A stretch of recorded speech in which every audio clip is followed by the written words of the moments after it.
if you are a young practicing lawyer or a school student in the final years wanting to become a lawyer, you should see this video. நான் ஒரு quick calculation பண்ணி பார்த்தேன். எக்கனாமிக்ஸில் demand and supply அப்படின்னு ஒரு theory உண்டு.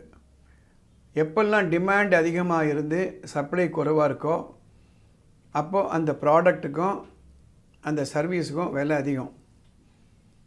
அந்த நிலைமை வந்திருக்கு இன்றைக்கு லா கேரியரை பொறுத்த வரையில். District court, high court, supreme court, இதுதான் ஜுடிஷியரி. ஒரு தகவல் என்ன சொல்லுது? ஃபேக்ட்ஸ். இன்னி தேதியில் 53 million cases are pending before these 3 types of courts. ஒரு மில்லியன்றது 10 லட்சம். அப்போது 53 மில்லியன்னா 530 லட்சம் கேசஸ் ஆர் பெண்டிங். இந்த 530 லட்சம் கேஸில் 1,80,000 கேசஸ் எங்கே பெண்டிங் இருக்குன்னா டிஸ்ட்ரிக்ட் கோர்ட்ஸ்லையும் ஹை கோர்ட்லேயும். This is as per the Wikipedia. இல்லை, government is the biggest litigant. Nearly 50% of the cases one side is the government. அதே புள்ளி வரும் ஆஸ் பர் தி விக்கிபீடியா என்ன சொல்லுதுன்னா 2018 என்ற காலகட்டத்தில் 29 மில்லியன், அதாவது 290 லட்சம் கேசஸ் பெண்டிங்காக இருந்துச்சு. அதெல்லாம் முடிக்கணும் அப்படின்னா 324 வருஷம் ஆகுமா. இப்போது அந்த 29 மில்லியன் கேசஸ் இப்போ 53 மில்லியன் ஆயிடுச்சு. அந்த ஸ்டாட்டிஸ்டிக்ஸ் என்ன சொல்லுதுன்னா அடுத்த 500 வருஷத்துக்கு கிட்டத்தட்ட ஆகுமா இந்த கேசஸ் எல்லாம் முடிக்கிறதுக்கு. So the government will have to find out a system to dispose of all these cases. இப்போ எத்தனை லா இன்ஸ்டியூட்ஸ் இருக்குது அப்படின்னு நான் வரேன். இன்னைக்கு தேதியில் 1700 லா காலேஜஸ் இருக்கா, லா ஸ்கூல்ஸ். அது ஒரு வருஷத்துக்கு 1 lakh லாயர்ஸை ப்ரொடியூஸ் பண்ணுதான்.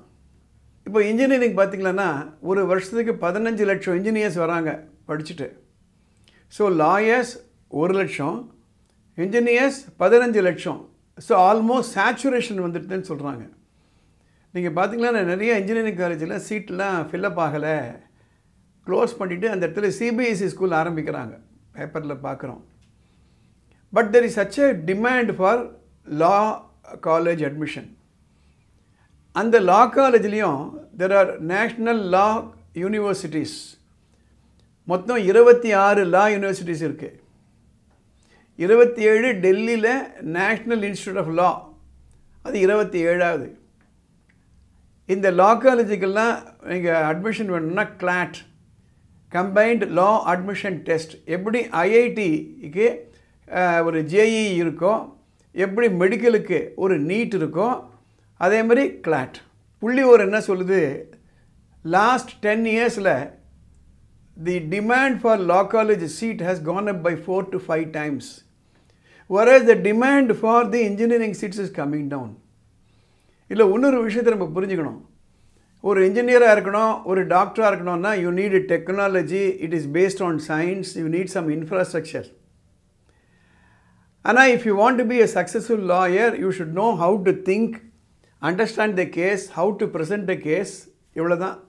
இப்போ நான் சொன்னேன் 530 லட்சம் கேசஸில் 470 லட்சம் cases are pending before the district court and the high courts. So இந்த பிக்சர் உங்களுக்கு கொடுத்துருக்கேன். அப்போது there is going to be such a big demand for lawyers. அண்மையில் கிடைத்த புள்ளி விவரம் பிரகாரம் எவ்வளோ லாயர்ஸ் இன்றைக்கி இருக்காங்கன்னா 20,13,008 லா கிராஜுவேட்ஸ், 2 million. உள்ளே வருது எவ்வளவு? 1 லட்சம் தான். ஆனால் இந்த எல்லாருமே ப்ராக்டிஸ் பண்ணுறாங்களான்னா இல்லை. நீங்கள் லா காலேஜ் படிச்சுட்டு உங்களுக்கு 2 ஆப்ஷன் இருக்கும். ஒன்று லிட்டிகேஷன். லிட்டிகேஷன்னா நீதிமன்றத்துக்கு போய் கேஸ் நடத்துறது. மேஜிஸ்ட்ரேட்ஸ் கோர்ட்டில் ஆரம்பித்து சுப்ரீம் கோர்ட் வரையிலே fighting of case in a court of law. The other one is corporate sector.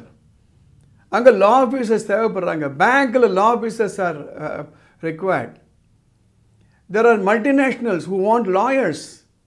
அவங்க பேனலில் லாயர்ஸ், அதில் போய் சேரலாம். If you are a successful lawyer, you can earn a lot of money, right? But you have to be very very careful, right? Litigation இல்லை அப்படின்னா நான் சொன்ன corporate lawyers அதில் என்னென்ன field, intellectual property rights, mergers, acquisitions, இது மாதிரிலாம் இருக்குது. Real எஸ்டேட்டில் பார்த்தீங்களன்னா முன்னெல்லாம் ஒரு 10 ஃப்ளாட்டு 20 ஃப்ளாட் கட்டுவாங்க, அவங்க பெரிய ரியல் எஸ்டேட்ஸ்ன்னு சொல்லுவாங்க. இன்றைக்கி ஒரு 100 ஏக்கராக வாங்கி அந்த இடத்துல கிட்டத்தட்ட ஒரு 20,000-30,000 ஃப்ளாட்ஸ் வருது ஒரே இடத்துல. அப்போ எவ்வளோ டாக்குமெண்டேஷன் தேவைப்படுது, எவ்வளோ சேல் அக்ரிமெண்ட் போட வேண்டியது இருக்குது, எவ்வளோ சேல் டீட் போட வேண்டியது இருக்குது, கொஞ்சம் யோசனை பண்ணி பாருங்கள்.